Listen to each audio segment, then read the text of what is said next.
Pendant un vol, un jeune cadre nommé Blake Cumming a refusé de céder son siège en première classe à une femme âgée qui avait eu un malaise dans l'avion. Le lendemain, lorsqu'il est entré dans le bureau de son patron, il est resté paralysé en voyant à nouveau la même femme âgée. Anxieux à l'idée de monter dans l'avion, Blake a ouvert son ordinateur portable et a commencé à travailler. La file avançait lentement, ce qui augmentait son stress. Toutes les 3 minutes, il vérifiait l'heure sur son poignet et soufflait. Il avait acheté un billet en première classe précisément pour pouvoir travailler pendant le vol avec le moins de tracas possible au moment de l'embarquement. Puis, la file s'est arrêtée pendant quelques secondes, et Blake a fait en sorte de montrer son indignation à haute voix. « Excusez-moi, les passagers premium doivent aussi faire la queue », demanda-t-il à l'hôtesse, et tout le monde autour a entendu. Enfin, le tour de Blake est arrivé. Il est monté dans l'avion et s'est dirigé immédiatement vers son siège en première classe, sans regarder les autres passagers ou membres de l'équipage dans les yeux. En s'asseyant, il a regardé autour de lui et a ressenti un soulagement en constatant qu'il n'y avait pas d'enfant à proximité. Il s'est alors enfoncé dans son siège confortable, a étendu ses jambes et a décidé de profiter au maximum des luxes qu'il croyait mériter pour être là. Dès que l'avion a décollé, le jeune cadre a ouvert son ordinateur portable et a commencé à travailler. Il était satisfait d'avoir de la tranquillité et personne pour déranger ses tâches. Cependant, moins d'une heure après le décollage, le pilote a annoncé que l'avion allait traverser une zone de turbulence dans quelques minutes. L'appareil a commencé à secouer, effrayant certains passagers. Blake a essayé de ne pas se laisser perturber et a continué son travail, montrant de l'indifférence. Lorsque les turbulences se sont calmées et que le signal de ceinture s'est éteint, les passagers les plus nerveux ont poussé un soupir de soulagement. On entendait des murmures, et une hôtesse s'est précipitée vers l'arrière de l'avion. Blake ne voulait pas savoir ce qui se passait, c'était le problème des autres. Il a accepté une coupe de champagne et a continué à taper. Il était en train de compléter un tableau de données importantes et voulait l'envoyer à son patron avant même que l'avion n'atterrisse.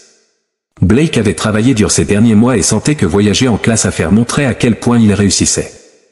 C'était la première fois qu'il était dans le siège le plus cher et luxueux de l'avion, mais ce serait la première de nombreuses fois si la négociation sur laquelle il travaillait était conclue. Ce voyage était crucial pour son avenir et représentait une opportunité unique d'atteindre le style de vie qu'il désirait tant. Cependant, son attention a été brusquement détournée lorsqu'une hôtesse s'est approchée de Blake, accompagnée d'une femme âgée en manque de souffle.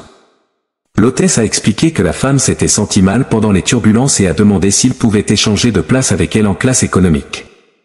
De cette façon, on espérait que la femme pourrait se remettre du choc plus rapidement et avoir plus de confort pour le reste du trajet. Blake, qui voulait à tout prix maintenir la paix dont il bénéficiait là, a répondu « Non, ce n'est pas juste », a-t-il dit en haletant. « J'ai payé cher pour ce siège et je travaille. Je ne pourrai pas me concentrer avec d'autres personnes à mes côtés. Et si un enfant commence à crier ou à vomir sur moi ?» La femme âgée se tortillait, luttant pour se maintenir debout tout en s'appuyant sur le siège à côté de Blake. Pendant un bref instant, Blake a envisagé de retirer le bras de la vieille dame du siège, mais il a préféré ne même pas la toucher. L'hôtesse était stupéfaite par le manque d'empathie de Blake, mais a essayé de nouveau d'expliquer l'importance du changement de siège pour le bien-être de la dame. Elle a argumenté que la femme avait besoin de plus de confort pour des raisons de santé, peut-être seulement pour quelques minutes, et qu'elle se sentirait mieux. Blake, cependant, n'a pas voulu considérer la proposition. Et les autres personnes en classe affaires ? Vous savez combien vaut mon heure de travail ? Blake a répliqué en levant le doigt. Je ne peux pas perdre une minute maintenant. S'il vous plaît, voyez si d'autres passagers veulent échanger de place avec cette dame, parce que je ne vais pas sacrifier ma productivité. De l'autre côté du couloir, un homme qui avait entendu toute la discussion s'est levé et a proposé son siège à la dame, l'invitant à occuper sa place en première classe. Avec un sourire de gratitude, la dame a accepté le geste gentil et s'est installée dans le siège. Elle était encore mal en point et respirait difficilement.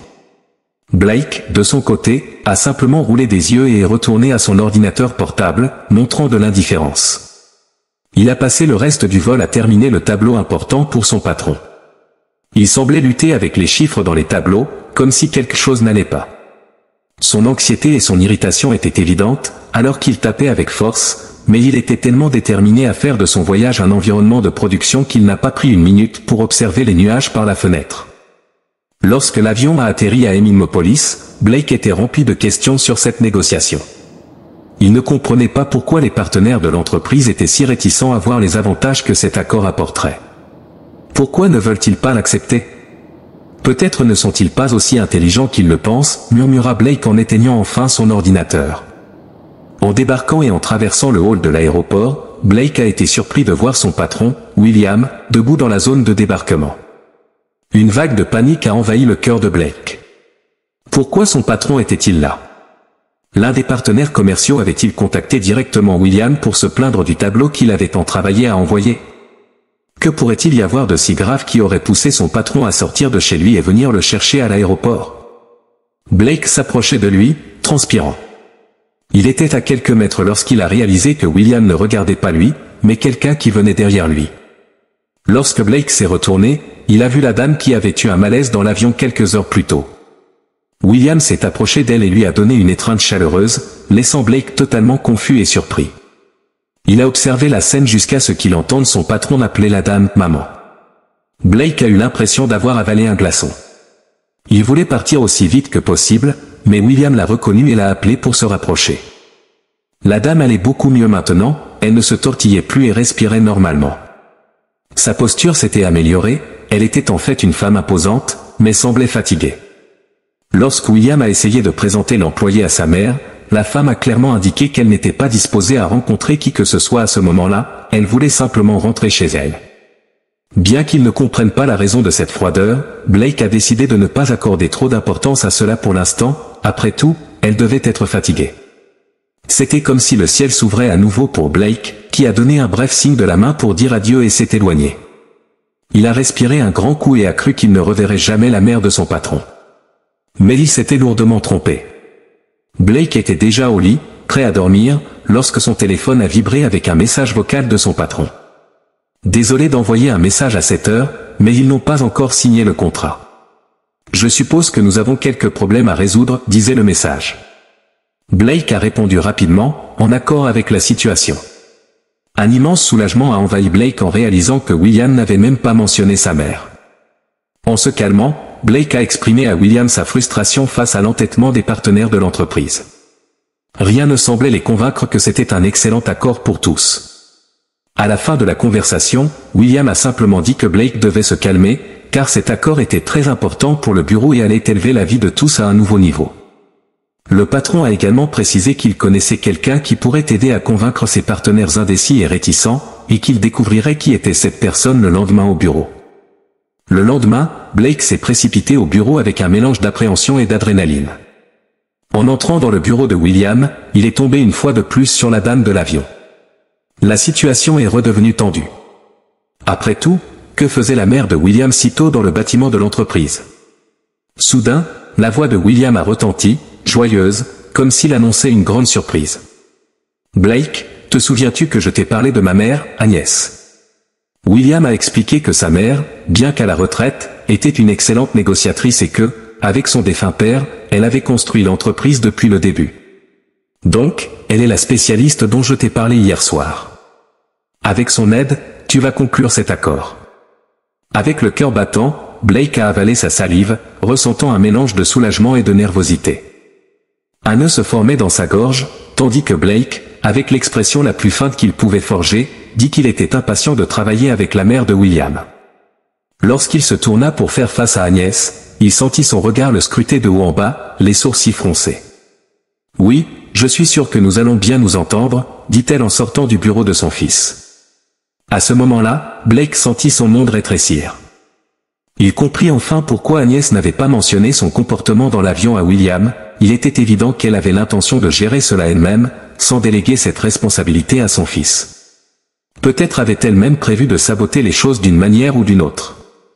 Mais il était maintenant trop tard, Blake devrait affronter la situation et les conséquences possibles. Blake et Agnès se dirigèrent vers la salle de réunion dans un silence déroutant. Chaque pas portait une tension palpable, rendant Blake anxieux. À leur arrivée, William les attendait déjà. Blake tira une chaise pour Agnès, qui le remercia d'un ton réservé et se lança directement dans le travail. Agnès voulut réviser la présentation et les tableaux présentés par Blake, qui accepta simplement que son travail soit jugé par la dame devant lui. Agnès lisait tout avec une attention maximale, comme si elle ne clignait pas des yeux, et restait complètement silencieuse. Lorsqu'elle commença à poser des questions sur des détails financiers et de planification qui n'étaient pas dans la proposition, Blake se sentit mal préparé. Il avait ignoré ces détails, et elle, la créatrice de l'entreprise, insistait sur leur importance cruciale. Agnès observa calmement et pointa du doigt comment Blake était tellement préoccupé par les chiffres du tableau qu'il n'avait pas été assez attentif au plan d'affaires. Cela choqua Blake. Un tourbillon d'émotions envahit son esprit, il se battait pour avaler l'audace d'Agnès à qualifier son travail de négligé. Il était plus que clair que cette dame était déterminée à saboter tout son travail acharné, juste devant son patron. Pendant un moment, Blake imagina qu'il ne volerait plus jamais en première classe. Cependant, Agnès dit qu'il y avait un moyen de sauver la situation et d'éviter que la négociation échoue. Elle proposa de suivre son plan et de faire toutes les modifications qu'elle jugeait nécessaires. « Pas de problème, après tout, vous êtes l'experte », dit Blake avec un ton chargé de mépris. Agnès se tourna avec un regard dur, semblait prête à dire quelque chose, mais avant que le moindre mot puisse sortir, elle s'éloigna en silence complet et dit qu'il pourrait se revoir le lendemain.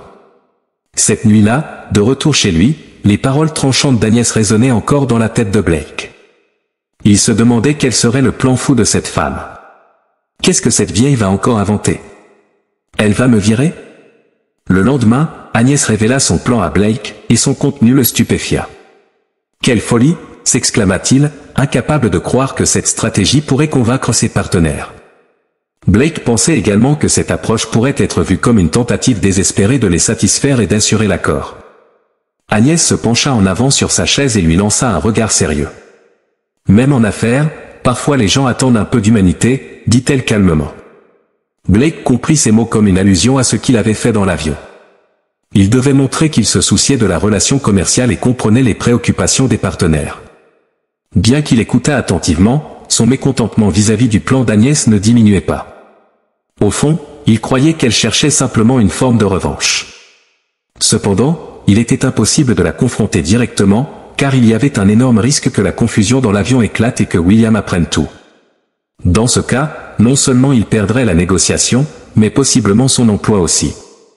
Sans choix, Blake accepta le plan d'Agnès, même s'il n'était pas totalement convaincu. Il savait qu'il n'avait pas beaucoup d'alternatives et, si le plan échouait, il pourrait se décharger de la responsabilité en accusant la femme. Mais il ne pouvait pas échouer, après tout, cette négociation était un projet qui lui tenait à cœur depuis le début, et il ne voulait pas que tout s'effondre à cause d'une vieille rancunière. Alors, il décida d'agir en secret. Blake décida de faire les choses à sa manière et d'ignorer les suggestions d'Agnès. Il était sûr qu'elle tramait une revanche contre lui et était déterminé à prouver que ses méthodes étaient les bonnes. Après avoir révisé sa présentation et son tableau de prévision, il demanda qu'une réunion avec les partenaires et associés de l'entreprise soit fixée pour le vendredi de cette semaine. Pendant la réunion, Blake était nerveux mais déterminé. Il exposa sa solution avec enthousiasme, attirant l'attention et les regards de tous les présents. L'expression sur le visage d'Agnès était de pure amertume, car elle se rendit compte que Blake suivait sa propre stratégie et n'avait appliqué aucune de ses suggestions. Quand William s'en rendit compte, il voulut interrompre l'employé, mais il était déjà trop tard. Cela montrerait un manque de leadership et de contrôle de la part de William. Agnès tenta même de corriger certaines informations que Blake présentait, mais fut rapidement interrompue. « Avec tout le respect que je vous dois, monsieur Agnès, je crois que mes analyses sont correctes. Je ne vois pas de raison de modifier quoi que ce soit, dit Blake avec fermeté. Agnès fut surprise et tenta de réargumenter, mais Blake l'interrompit en affirmant avoir pleine confiance en ses analyses. La tension montait peu à peu, et les présents semblaient confus face à la discussion. William regardait son employé, surpris par cette attitude arrogante. La négociation s'effondrait devant ses yeux. Lorsque la réunion se termina, les associés laissèrent clairement entendre qu'ils ne faisaient pas confiance à cette stratégie et ne comprenaient pas comment le plan pouvait fonctionner. « Je pense que nous allons devoir abandonner cette négociation. Il n'y a plus de temps pour présenter un nouveau plan. C'est dommage, nous comptions beaucoup sur le succès de cette affaire, dit l'un des plus grands actionnaires dans la salle. Blake se retrouva en état de désespoir en réalisant l'ampleur des dégâts qu'il avait causés. Il savait qu'il devait s'expliquer auprès de son patron, mais William ne voulait pas parler à ce moment-là. Il dit à Blake qu'il devait utiliser le week-end pour se calmer et qu'il devrait rentrer chez lui pour se reposer. Le lundi, Blake fut convoqué dans le bureau de son patron. L'air était chargé, et Blake sentit une pression dans son estomac. William était très sérieux et lui remit une feuille de papier. En commençant à lire, les yeux de l'employé s'écarquillèrent. Le document était un email imprimé disant que la proposition avait été acceptée et que le grand accord serait conclu. Blake ne pouvait contenir son enthousiasme et commença à trébucher sur les mots. Je savais que j'avais raison. J'avais raison. J'avais raison. Désolé, patron, mais votre mère a essayé de saboter cette affaire. Elle a essayé, mais j'ai réussi à sauver l'entreprise. Ses idées étaient complètement obsolètes. Je savais que les partenaires se souciaient des chiffres. Les chiffres ne mentent pas. À ce moment-là, Agnès apparut derrière lui. Elle était entrée dans la pièce quelques instants auparavant et avait tout entendu. Sans montrer le moindre embarras, Agnès sourit à Blake et dit que son plan d'affaires était meilleur et qu'il n'était pas honteux de le reconnaître. Fatigué de ses discours, Agnès interrompit l'employé. « Je crois que vous n'avez pas bien lu, mon jeune homme. » C'est alors que Blake reprit le papier et lut avec plus d'attention, réalisant que la proposition qu'il avait formulée avait été rejetée. Mais, grâce aux demandes d'Agnès, ils avaient accepté d'examiner une seconde proposition. L'approche d'Agnès dans la nouvelle proposition avait plu aux associés et aux partenaires commerciaux, et ainsi l'accord fut conclu. Blake déglutit difficilement et n'avait pas de mots. William resta silencieux un moment, observant son employé pensif. Il savait que Blake avait toujours été très assidu, mais ses actions impulsives et sans vision avaient mis William, les associés et l'avenir de l'entreprise dans une situation délicate. « Je pense que vous comprenez ce que tout cela signifie, n'est-ce pas, Blake ? Vous n'avez pas suivi le plan convenu, en ne respectant pas un ordre direct. Nous aurions perdu un contrat millionnaire à cause de votre ego surdimensionné. Je ne peux malheureusement pas vous garder dans l'entreprise, dit William, sans se troubler. Agnès dit alors à Blake qu'elle n'avait jamais mentionné un seul mot sur ce qui s'était passé pendant le vol à son fils. Vous êtes entièrement responsable de votre licenciement, Blake. Je pourrais vous souhaiter bonne chance dans votre recherche d'un nouvel emploi, mais je vous dirai avant tout que vous devez évoluer en tant qu'être humain. Traitez les autres avec respect, cela vous fera du bien dans la vie et dans les affaires, dit Agnès. William était confus par la conversation entre sa mère et Blake et voulait comprendre ce qui se passait, mais Agnès détourna habilement l'attention de son fils vers un sujet plus important, célébrer le succès de l'affaire dans un bon restaurant. Agnès et William se levèrent pour partir, tandis que Blake restait assis, la tête baissée, essayant de comprendre les erreurs qu'il avait commises pour en arriver là. William s'arrêta devant l'employé et le remercia pour ses efforts durant tous ces mois dans l'entreprise. « J'espère que nos chemins se croiseront à nouveau lorsque vous serez plus mature. Peut-être pourrons-nous retravailler ensemble. Je crois aux secondes chances, ma mère m'a appris cela. » « Bonne chance, dit William, avant d'embrasser sa mère et de quitter la pièce. Blake entendit les rires et les célébrations du reste de l'équipe avec la nouvelle de l'accord conclu, grâce à Agnès. Tout le monde sortit pour fêter cela. Si vous avez aimé l'histoire, merci de laisser un like. Cette autre vidéo qui apparaît à l'écran maintenant risque également de vous émouvoir. Bonne séance et à la prochaine vidéo.